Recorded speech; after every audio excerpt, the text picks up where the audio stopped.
Apa kabar semua? Semoga kalian semua sehat. Film yang berjudul Brawl in Cell Block 99, film yang dirilis tahun 2017 dan mendapat rating 7,2 dari 10 menurut IMDb.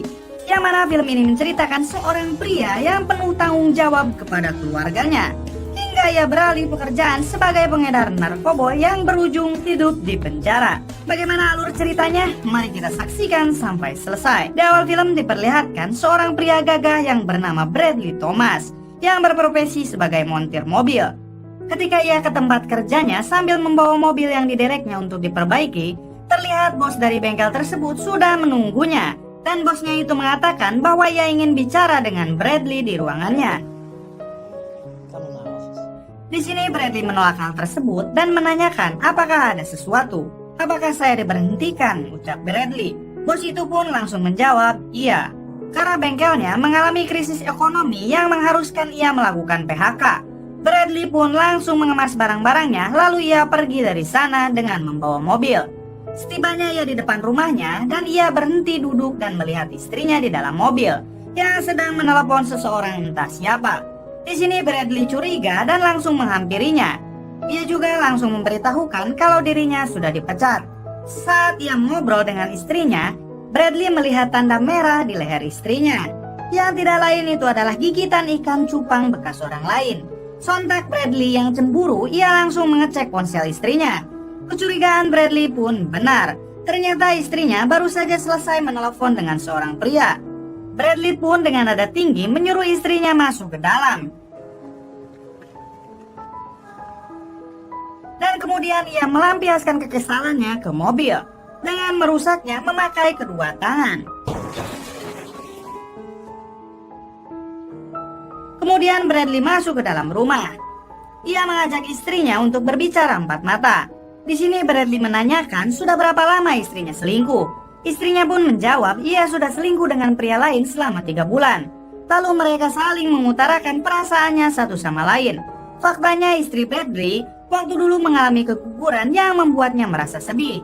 Ditambah Bradley yang semakin sibuk dengan pekerjaannya sendiri. Di sini Bradley meyakinkan istrinya untuk memulai lagi membuka lembaran baru.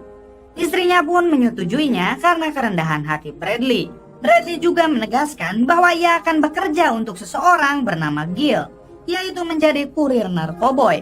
Mendengar hal itu, istrinya pun menolak. Bradley pun berusaha meyakinkannya dengan mengatakan situasi ekonomi yang seperti ini tidak akan membuat suatu keluarga bahagia. 8 bulan kemudian, di sebuah apartemen, Bradley yang sedang bertugas menjadi seorang kurir yang mengantarkan paket narkoboy ke semua pengedar. Setelah menjalankan tugasnya, ia pun kembali pulang ke rumahnya. Dengan situasi yang berbeda, kini terlihat kehidupan Bradley membaik. Terlihat juga ia mempunyai rumah besar dan mobil mewah. Terlihat si istrinya juga sedang mengandung. Ia juga semakin harmonis dengan istrinya. Di saat mau indahoy, Bradley menerima sebuah panggilan masuk dari Gil yang menyuruhnya untuk segera pergi ke rumahnya. Mereka pun di sana berbincang tentang bisnis mereka. Dan Gil memberitahu kepada Bradley bahwa dia mempunyai teman baru yang bernama Eleazar, di mana Eleazar ini mempunyai koneksi besar di Meksiko. Tak lama Eleazar pun datang bersama 2 anak buahnya, yaitu Roman dan Pedro. Di sini Eleazar memberitahu bahwa anak buahnya nanti yang akan mendampingi Bradley saat bertugas. Di sini Bradley pun menolak karena ia melihat Roman yang tampaknya seperti pecandu berat. Ia khawatir kalau Roman akan berbuat seenaknya dan ceroboh. Eleazar pun membela anak buahnya itu, di mana ia mengatakan kalau anak buahnya ini sudah dilatih olehnya. Lalu Gil pun di sini meyakinkan Bradley untuk melakukan tugas bisnisnya yang sangat penting ini. Sembari nantinya akan diberi liburan selama 3 bulan saat bayinya lahir. Bradley pun akhirnya menyetujuinya. Dan Bradley menegaskan kepada Eleazar bahwa ia akan memegang kendali atas misi ini. Anak buah Eleazar harus mematuhinya. Bradley pun mengetes anak buah Eleazar yang bernama Roman itu. Jika aku bilang paketnya dibuang, apa yang kamu lakukan? Ya. Hingga kesepakatan pun disetujui. Mereka bertiga pun berangkat ke sebuah dermaga untuk memulai transaksi penjemputan paket. Sebelum naik ke kapal, di sini Roman membuat onar dengan melanggar yang sudah ia sepakati. Di sini Pedro pun memohon kepada Roman untuk mengikuti apa yang sudah disepakati sebelumnya. Kemudian mereka pun berangkat. Mereka pun berhenti di tengah danau, lalu Pedro menyelam dan melakukan tugasnya, yaitu melepas paket yang ada di dalam danau. Hingga ia pun berhasil melepas paketnya. Mereka pun kembali ke dermaga. Ketika mereka berjalan di dermaga, Bradley menyuruh untuk membuang paketnya karena ia curiga bahwa di depan ada polisi yang sudah menunggu. Di sini kedua anak buah Eleazar menghiraukan peringatan dari Bradley dan langsung memukul Bradley. Hingga benar saja, kedua anak buah Eleazar dikepung oleh pihak kepolisian dan terjadi baku tembak di sana.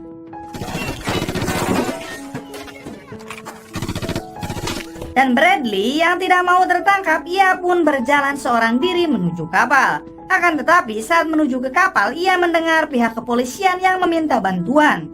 Sontak yang terlintas di kepala Bradley, ia akan menjadi warga sipil yang menolong pihak kepolisian. Lalu ia pun menembak Pedro dan Roman.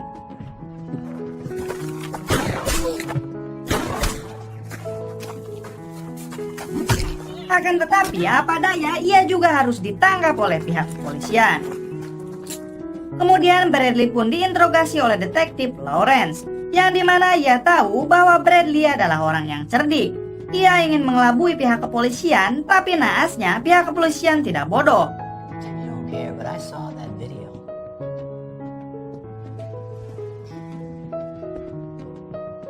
Hingga Bradley pun dijatuhi hukuman 7 tahun penjara atas pembunuhan dan kepemilikan senjata ilegal.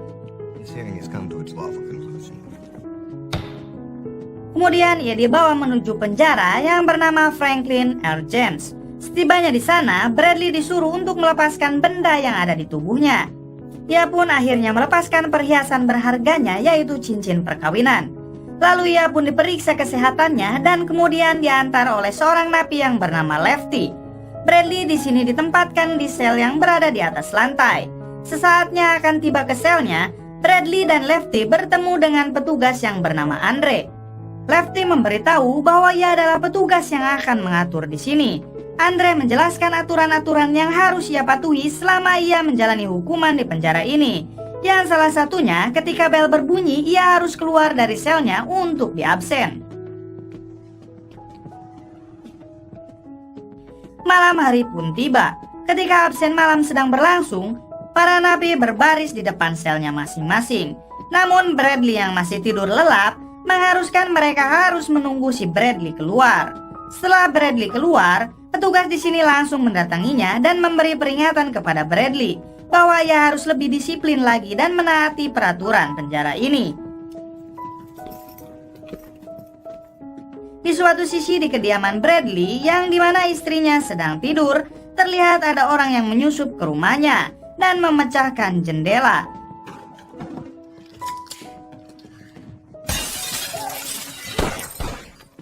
Lalu menembaki si istri dengan bius hingga si istri pun pingsan.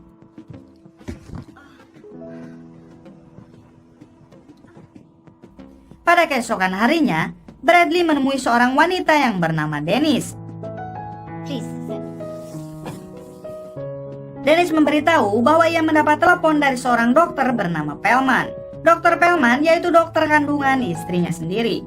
Dia menyampaikan pesan dari dokter Pelman bahwa istrinya mengalami komplikasi pada kehamilannya, dan dokter Pelman ingin bertemu dengan Bradley langsung di penjara, yaitu pada pukul 10 pagi untuk membahasnya.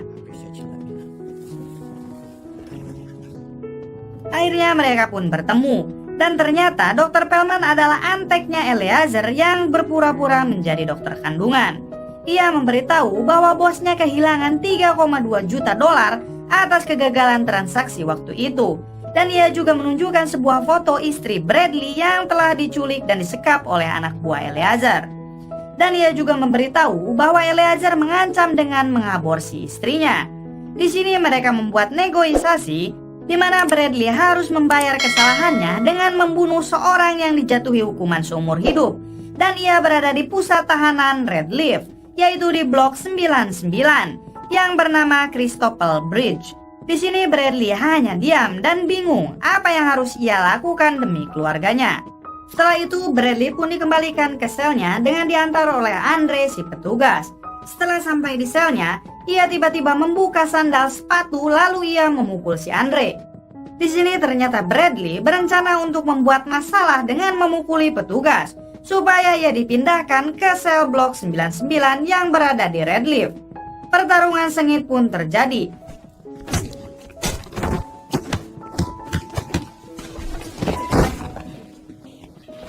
Hingga akhirnya ia menumbangkan si Andre dengan mematahkan tangannya.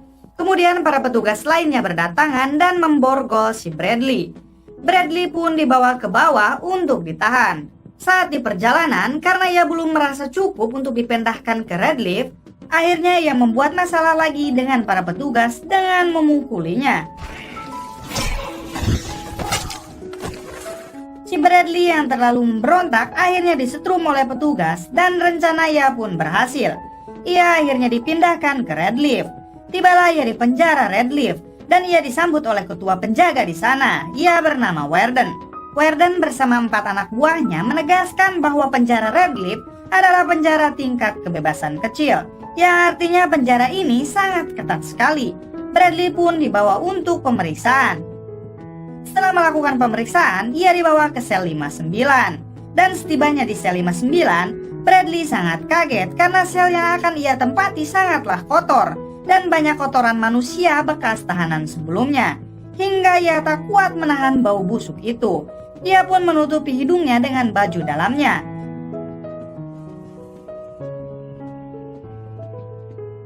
Tak lama setelah itu, petugas mengetuk selnya lalu menyuruhnya untuk keluar ke lapangan, yaitu untuk menghirup udara dengan diberikan durasi 60 menit. Ketika Bradley sedang melihat-lihat situasi penjara, terlihat ada seorang pria menghampirinya. Orang itu adalah Derek. Bradley menanyakan kepada Derek, "Apa kamu tahu seseorang yang bernama Christopher Bridge?" Tapi di sini Derek tidak tahu sama sekali tentang orang yang bernama Christopher Bridge. Lalu Bradley melihat segerombolan napi yang sedang berolahraga. Ia pun penasaran dan menghampirinya. Akan tetapi Derek melarangnya karena mereka napi yang sangat berbahaya. Di sini si Bradley tidak peduli akan hal itu. Ia pun tetap menghampiri mereka, lalu membuat kerusuhan dan mengajak mereka berkelahi.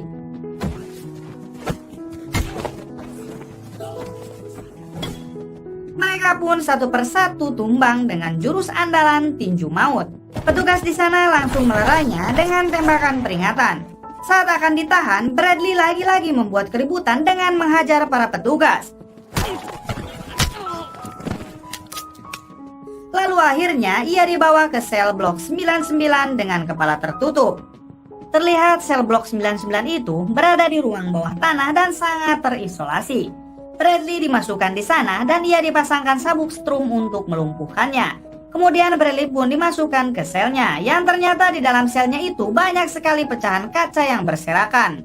Adegan berpindah ke istri Bradley yang sedang disekap dalam keadaan sangat lemas. Dan nampak ada dokter Pelman yang sedang membawa dokter aborsi. Di sini si ahli aborsi tidak melakukan aborsi dulu. Akan tetapi ia hanya melakukan pemeriksaan awal saja. Kembali lagi ke Bradley yang terkapar di selnya dengan beberapa luka yang ia dapatkan. Lalu ia berteriak dengan menyebut nama Christopher Bridge. Christopher Bridge! Tapi yang bersebelahan dengan sel Bradley pun menyautnya dan berkata di blok 99 tidak pernah ada yang namanya Christopher Bridge.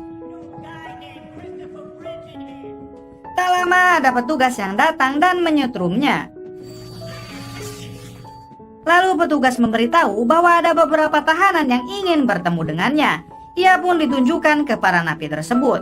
Setibanya di sana, ia pun terkejut karena bukan Christopher Bridge yang ia cari, melainkan itu adalah Eleazar.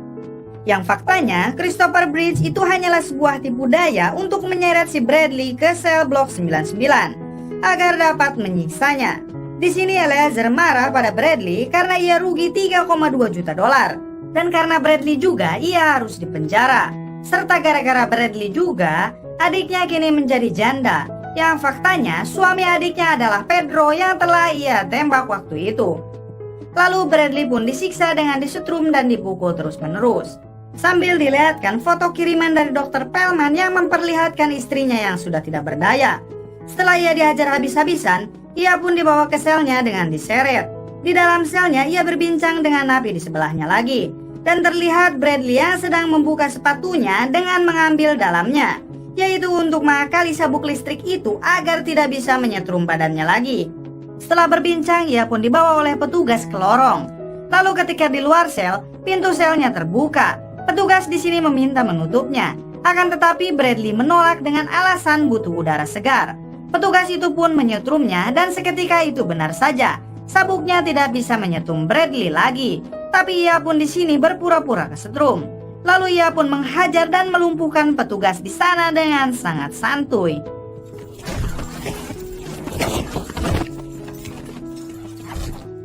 Kemudian ia menuju lorong di mana Eleazar dan anak buahnya berada. Setibanya di sana, ia pun langsung menghajar anak buahnya yang bernama Johnny dan menghabisinya sampai muka tulangnya terlihat. Lalu diikuti dengan kedua anak buahnya yang lain.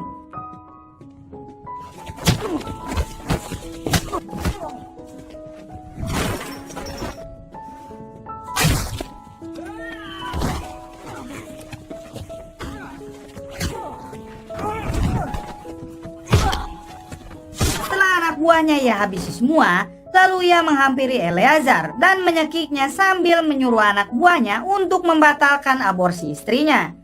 Di sini Eleazar keras kepala, ia tidak mau menuruti Bradley, dan Bradley pun di sini tidak punya cara lain selain menyiksanya terlebih dahulu, tentu agar Eleazar mau menuruti perintahnya. Hingga pada akhirnya Eleazar pun menyerah ketika kaki kanannya ia patahkan. Lalu Eleazar pun menyuruh anak buahnya membatalkan aborsi itu.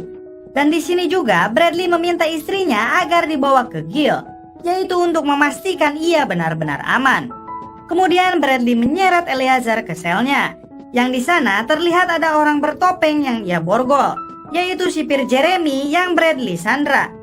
Sesaat Bradley akan menutup selnya, tiba-tiba Warden dan anak buahnya pun datang. Kemudian ia menanyakan kedua anak buahnya kemana. Bradley pun menjawab mereka semua disandra kecuali Wilson, ia sudah mati. Lalu Bradley pun mengancam jika gerbang dibuka, Bradley akan membunuh anak buahnya. Lalu Bradley meminta waktu untuk menunggu telepon dari Gil, yaitu untuk memastikan kalau istrinya sudah selamat. Kemudian Dr. Pelman dan orang Korea ahli aborsi itu mengantarkan istrinya ke Gil. Lalu Dr. Pelman dan ahli aborsi itu pergi. Kemudian mereka pun ditembaki oleh Gil dan Lauren.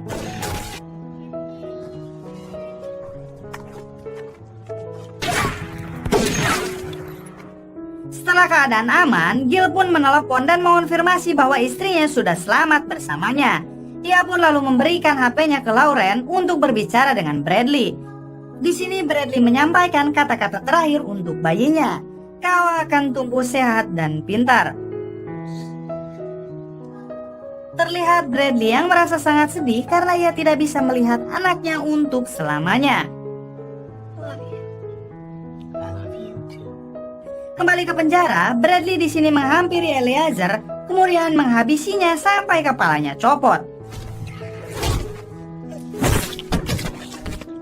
Pada akhirnya Bradley di sini pun mati ditembak oleh Warden tepat di kepalanya.